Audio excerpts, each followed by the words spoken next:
जय श्री कृष्णा, राधे राधे, श्री हरिदास। तो आप सभी का स्वागत है मेरे चैनल पूनम सिखवाल पर। यहाँ पर मैं ठाकुर जी से, कृष्णा जी से जुड़ी हुई अपनी बातें शेयर करती हूँ। मैं उनका कैसे श्रृंगार करती हूँ, कैसे उनकी सेवा करती हूँ, कैसे उन्हें भोग लगाती हूँ और मैं उनके लिए क्या क्या ऑर्डर करती हूँ, क्या मंगवाती हूँ, ये सभी मैं आप लोगों के साथ शेयर करती हूँ। और ठाकुर जी ने मेरी लाइफ में क्या क्या चमत्कार किए हैं, तो ये सभी में मैं आप लोगों के साथ शेयर करती हूँ। तो आज मैं आप लोगों के साथ इतनी बड़ी बात शेयर करने वाली हूँ। जो सबसे पहले ठाकुर जी जिस दिन पहली बार प्राण प्रतिष्ठा के बाद मेरे घर पर आए थे, तो उन्होंने एक ही मुझे सबक सिखाया था जिसे मैं अच्छी तरह से समझ गई हूँ। तो वही बात मैं आप लोगों के साथ शेयर करना चाहती हूँ। तो बहुत सारे चमत्कार है ठाकुर जी के, वो अलग अलग तरीके से अलग अलग टाइम पर हमें समझाते रहते हैं। सिर्फ हमें समझने की देर है कि वो हमें क्या बोलना चाहते हैं। तो यही बातें मैं आप लोगों के साथ शेयर करती हूँ। तो हुआ ऐसा था कि आज से 3 साल पहले ठाकुर जी मेरी लाइफ में आए थे। मुझे बहुत होता है हर किसी की लाइफ में कोई ना कोई ऐसा टाइम आता है कि हम बहुत हताश हो जाते हैं, बहुत टेंशन में रहते हैं, कोई रास्ता नज़र नहीं आता। तो ऐसा ही मेरे लाइफ में कुछ टाइम के लिए, कुछ वक्त के लिए ऐसा टाइम आया था। मैं बहुत ज़्यादा परेशान थी। तब मेरी इच्छा होती थी कि मैं और कुछ नहीं करूं, ठाकुर जी की सेवा करूं, जैसे हर कोई करता है, उनकी भक्ति करूं। तो मेरे मन में विचार था कि मैं इतने जितने जो साइज़ के लड्डू गोपाल अभी दिख रहे हैं आपको, कि इतने ठाकुर जी लाऊं और उनकी अच्छे से सेवा करूं। तो सिर्फ मेरे मन में ये विचार आया ही था। मैंने अपने ठाकुर जी को मोल नहीं खरीदा, क्योंकि इन्हें मोल खरीदने की मेरी औकात है ही नहीं। ठाकुर जी को भी पता है कि इसकी इतनी हैसियत नहीं है भगवान को खरीदे जितनी। तो ठाकुर जी खुद किसी और के ज़रिए मेरे तक आए थे।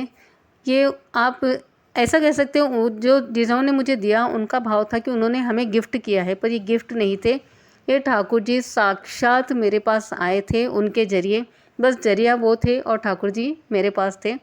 उन्होंने मुझे चुना सेवा के लिए, इससे बड़े सौभाग्य की बात क्या हो सकती है। और उन्होंने सबसे पहले एक ही बात मुझे सिखाई है, एक ही सबक सिखाया है कि जो मैं ज़िंदगी भर में कभी नहीं भूल सकती। तो ऐसा था कि बहुत टेंशन था लाइफ में, और ठाकुर जी मेरे लाइफ में आए थे, वो भी जन्माष्टमी से 2-3 दिन पहले आए थे। तो मैंने वेट किया कि जन्माष्टमी के दिन ही इनकी प्राण प्रतिष्ठा की जाए। तो मैंने एक दिन उन्हें घर में रखा, फिर नेक्स्ट डे हमने मंदिर में पंडित जी को प्राण प्रतिष्ठा के लिए भेज दिया था, ठाकुर जी को उनके पास। और जब ठाकुर जी को उन्हें दिया था, तो हमने एक पोशाक दी थी जो प्राण प्रतिष्ठा के टाइम ठाकुर जी को पहनाई जाए। मैंने बहुत शौक़ से वो पोशाक खरीदी थी, पर जिसके पास से मैंने पोशाक खरीदी थी, उन्होंने एक उसी साइज़ की पोशाक मंदिर में दूसरे ठाकुर जी के लिए भेज दी थी। तो ये दोनों अलग अलग टाइम पे गई थी, एक साथ नहीं थी। तो जब हमारे ठाकुर जी की प्राण प्रतिष्ठा हो गई थी और जब वो हम उन्हें लेने चले गए, तो उन्हें देखकर मुझे बहुत ज़्यादा आश्चर्य हुआ। क्योंकि आज भी वही घटना ठाकुर जी ने मेरे साथ घटी है। क्योंकि आज मैंने एक पोशाक निकाली थी कि मेरा विचार था कि मैं वो पोशाक ठाकुर जी को पहनाऊँ, पर नहीं, ठाकुर जी है, ठाकुर जी ने वो पोशाक नहीं धारण की। ठाकुर जी ने दूसरी पोशाक मुझे सजेस्ट की कि तुम ये पोशाक पहनाओ, और मैं इसीलिए इसी ऊपर वीडियो बना रही हूँ कि मुझे वो बात, वो घटना याद आ गई थी। तो हुआ ऐसा था कि आज मैंने ये वाली पोशाक निकाली, जो अब मैं वीडियो में आप लोगों को बताने जा रही हूँ। कि मैं सोच रही थी कि आज ठाकुर जी को ये वाली पोशाक पहनाऊँ, पर नहीं, इन्होंने मना कर दिया।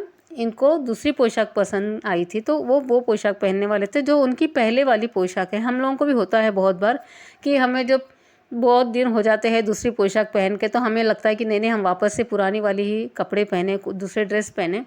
ये वाली पोशाक थी जो मैंने बड़े ही चाव से ठाकुर जी के लिए खरीदी थी, जब वह पहली बार प्राण प्रतिष्ठा के बाद पहनने वाले थे।